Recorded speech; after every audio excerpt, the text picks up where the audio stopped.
Commissioner Pogue, you have been serving on the state's Property Tax Commission recently, and you had a meeting last Friday getting ready to wrap up the recommendations. So could you tell me a little bit about the Property Tax Commission? Yeah, so when the voters a couple years ago voted to repeal the Gallagher Amendment, what that created was basically a huge cliff, right, of our property tax valuations increasing rapidly. And that has obviously presented a number of problems across Colorado, and particularly for our residents here in Summit County.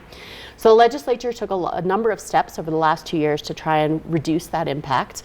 They've reduced the assessment rate, they created an exemption of the first $55,000 worth of somebody's property, and that brought the increase in our property taxes in Summit County from about 63% on average to 43%. So certainly progress, but much more work to be done. The legislature at the end of the special session last fall created a 19-member bipartisan commission to make some other recommendations on what might be able to be done to keep this from happening into the future, to further provide relief for Summit County residents. I was appointed to the commission by Speaker McCluskey. We have been meeting since December pretty much every Friday, it feels like, despite the weather and I-70. And we just last Friday voted on a series of recommendations to send on to the legislature for their consideration. We've heard from all kinds of folks, all kinds of experts over the period that we've been meeting, including some experts from California to talk about some of the things that they've done. Lots of different proponents of different ballot initiatives that will be on the ballot in November. And we tried to cull it all down to 7 recommendations, 3 of which are studies and 7 of which are actual policy changes. I don't anticipate that the legislature will make all of these changes, and in fact, some of them actually contradict with one another. But there are a variety of approaches that the legislature might make that we feel could bring equitable relief to people across Colorado.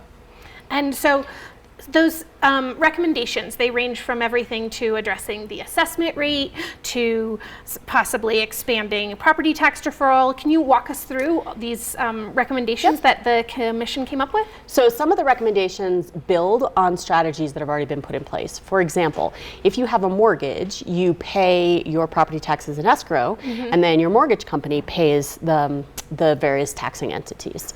What one of our recommendations would do is allow everyone to access that monthly payment instead of having to pay all at once. We also have a property tax deferral program in Summit County, and if you see more than a 4% increase, you can defer your property taxes until when you sell your property.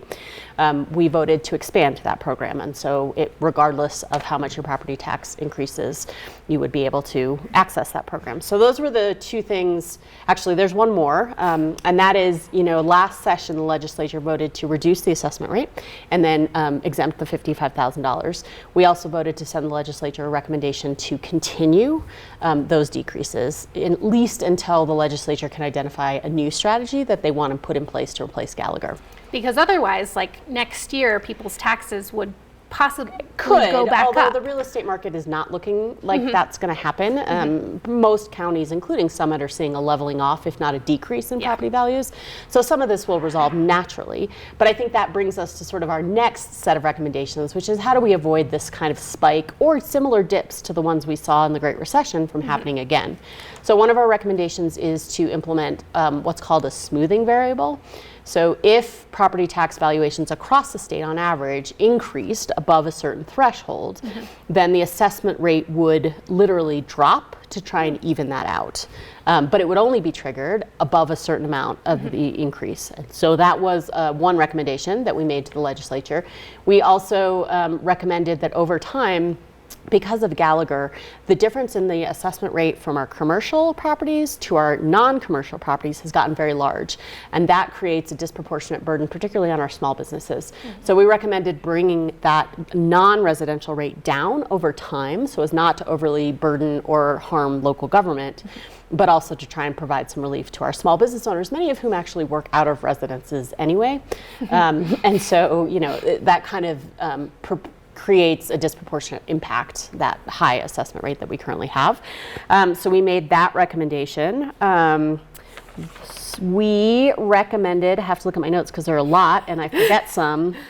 We also recommended that the legislature look at an adjustable cap on the amount of growth that special districts and local governments can do over time, and school districts.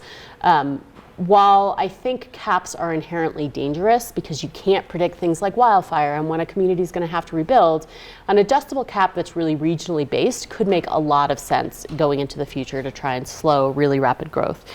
So we made a recommendation around that as well.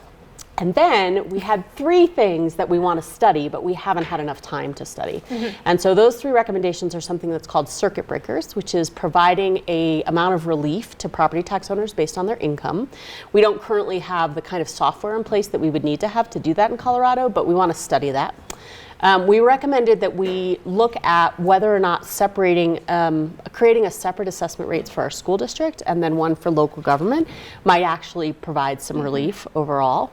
And we looked at whether or not our current homestead exemption, which is only for seniors, should be expanded to all primary residents. So those were the 3 recommendations we made for studies that we want the legislature to look at in the coming years. So a lot of recommendations, Yes. a lot of ideas, addressing the problem from a lot of different angles. And so what are the next steps now that the commission has made these recommendations with bipartisan support? I think you mentioned, which is really amazing, that every single one of these recommendations had bipartisan support. What are the next steps for if any of this gets implemented? Or So one of the reasons that this commission was created is because there are currently over 200 ideas for ballot initiatives currently being contemplated, and many of them would have pretty dire consequences or pretty conflicting impacts if all of them were to pass.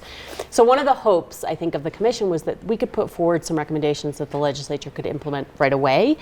To not have us have 200 different conversations on the November ballot around property taxes.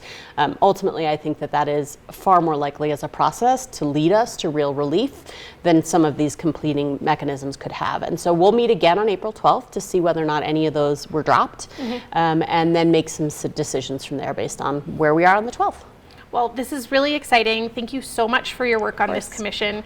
It sounds like the meetings have been very productive. I think so. And a lot of great ideas that we hope will benefit our property owners here in Summit County, just like recent legislation brought down property taxes this year and continue to address what it can be a problem for our constituents. So lots more to come, and certainly recognize what a big problem this has been for Summit County, and I'm excited to see some of these recommendations become reality.